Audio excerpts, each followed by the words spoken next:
This was why they'd taken the bus to the east side of the city and then up Kingsland Road, with its busy mix of shops, cafes, factories and cinemas. This was where they would live for the foreseeable future, and from where they would go out into the local community as district nurses.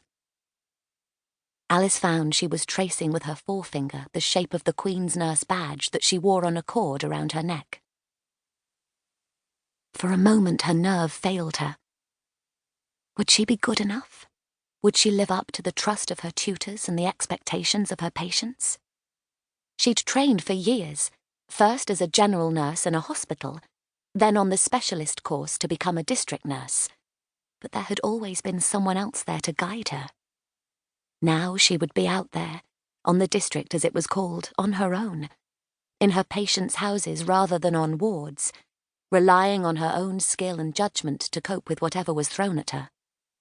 Would she be able to do it? Edith, who often relied on her friend to take the lead, now stepped forward. "Come on then. Let's see what this place is like on the inside. Hope we get rooms on the top story." She glanced up at Alice. "We'll be all right, just you see."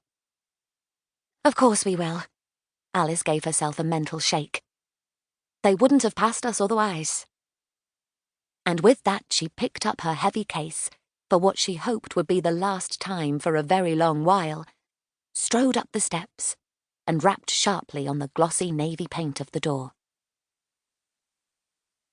The difference between the bright daylight and the gloom of the corridor made them blink, and Alice at first almost didn't see the young woman who let them in. She swiftly led them down the dim hallway and up a set of stairs, turning and opening a door, with a shy murmur of, "She's been expecting you," before vanishing again.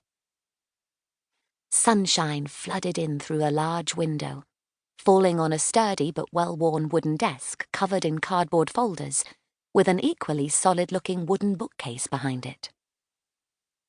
Alice had just enough time to notice the familiar spines of textbooks she had studied when a student nurse, before a bustling woman in uniform shot across from the far corner of the room and started speaking at top speed. Her hair was red as copper, her face was sprinkled with freckles, and she was even shorter than Edith. Alice had the distinct impression that here was somebody who hardly ever sat still. Keen energy radiated from her as she waved them inside the office. "Come in, make yourselves comfortable.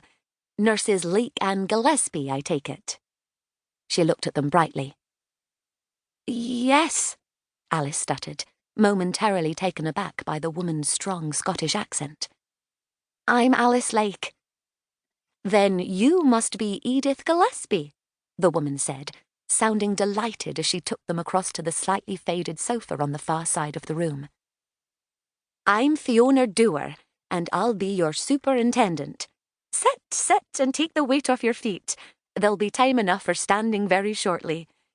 Take every opportunity for a nice sit-down in this business, that's what I say, because who knows when you'll get another chance. You'll be rushing around soon enough, I'll be bound." She took her seat behind the desk and pulled one of the folders towards her. "Gladys will bring us a cup of tea.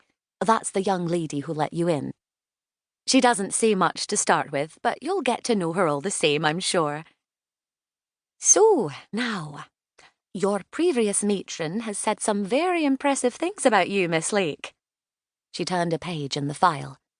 "Most promising. You weren't inclined to go back to your hometown then?"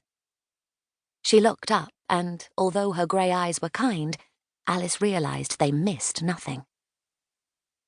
Hastily, she cleared her throat. "No, I did my specialist training in London and I grew to like it. Besides, it means I can work with Edith. We work well as a team." She smiled at the superintendent, hoping there would be no further questions in this delicate area. She had no intention of revealing her real reason for staying away from Liverpool. That was her own private business, and it would stay that way if she had anything to do with it. Edith beamed, and the superintendent turned her gaze towards her. "Ah, yes, Miss Gillespie.